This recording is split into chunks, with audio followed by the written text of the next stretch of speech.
Welcome to The Explainer. Today, we're diving into a 2,500-year-old masterpiece that has shaped the minds of generals, CEOs, and strategists for centuries, Sun Tzu's The Art of War. And here's the kicker. Its most powerful lessons, they have almost nothing to do with fighting. So let's start with the book's most famous and maybe most misunderstood idea. When Sun Tzu talks about breaking the enemy's resistance without a fight, he's not just saying, don't get into a fight you can't win. No. He's talking about a whole other level of strategic mastery, where the conflict itself just becomes unnecessary. The ultimate win is a victory you lock in before the battle even starts. So that's the million-dollar question, right? How on earth do you win without fighting? The answer is the key to unlocking the whole thing. This book isn't just some old-school combat manual. It's a profound guide to strategy in pretty much any field you can think of. See, for Sun Tzu, a real victory isn't about rubble and ruin. It's all about achieving your goal while keeping everything, and I mean everything, as intact as possible. That includes your own resources and, hey, even your enemies, because then you can just make them yours.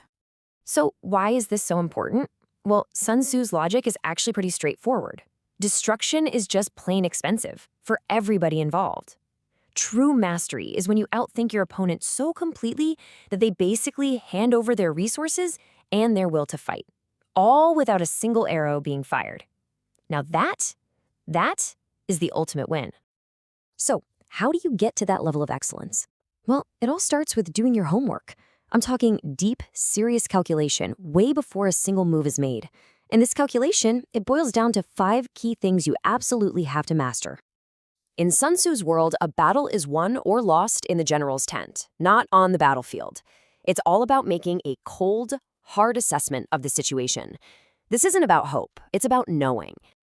Okay, so these are the big 5 that any winning general has to weigh. Think of the moral law as like your team's morale. Are they all in? Heaven is basically the stuff you can't control, right? The weather, the timing, market conditions. Earth is the terrain, the actual landscape of the competition. The commander is your own quality as a leader. And method and discipline is how well your operation actually runs. And here's the genius part.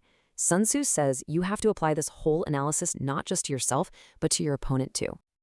All right, so once you've done all that calculation and you have a crystal clear picture of reality, well, that's when you can start messing with your opponent's picture of it.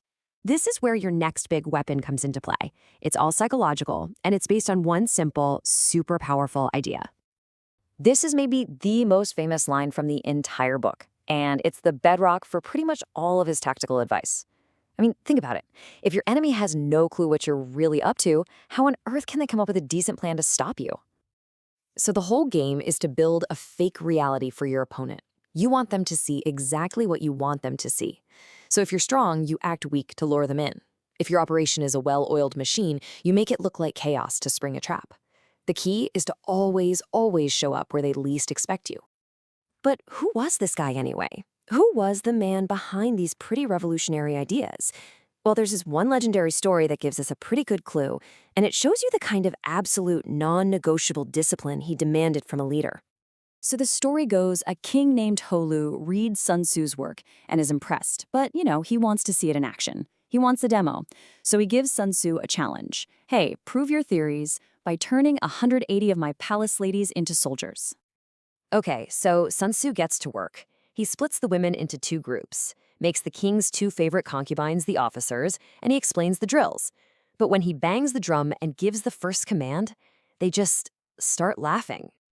Now, Sun Tzu doesn't fly off the handle. Instead, he actually takes the blame himself. He calmly says, look, if the commands aren't clear, that's on the general. So he goes through it all again, patiently explaining everything a second time. He gives the command again. And what happens?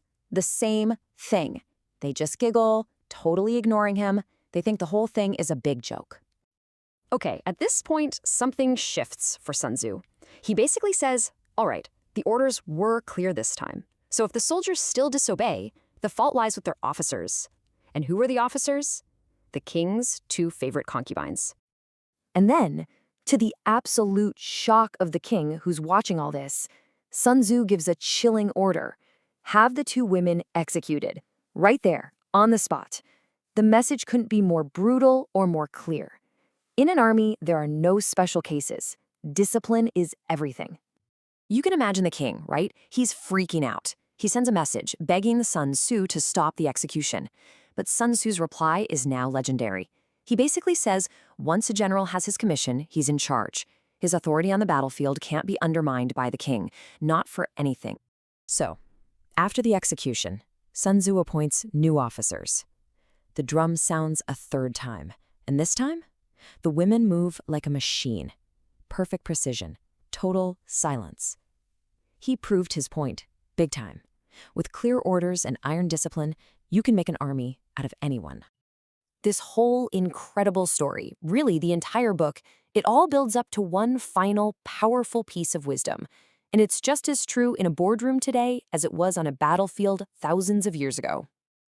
And this really gets to the heart of Sun Tzu's whole philosophy. True victory, the ultimate victory, it doesn't matter if it's in war, business, or just life. It comes from a deep, honest understanding. Understanding the situation, understanding your opponent, and maybe most importantly, understanding yourself. So, when you boil it all down, the timeless lesson here isn't really about fighting at all. It's about having a smarter way to approach any challenge. It's a whole philosophy, you know? It's built on doing your homework, gaining a psychological edge, and having the wisdom to win by outthinking your opponent, not just trying to overpower them. And that right there, that question, is why this book has lasted for thousands of years.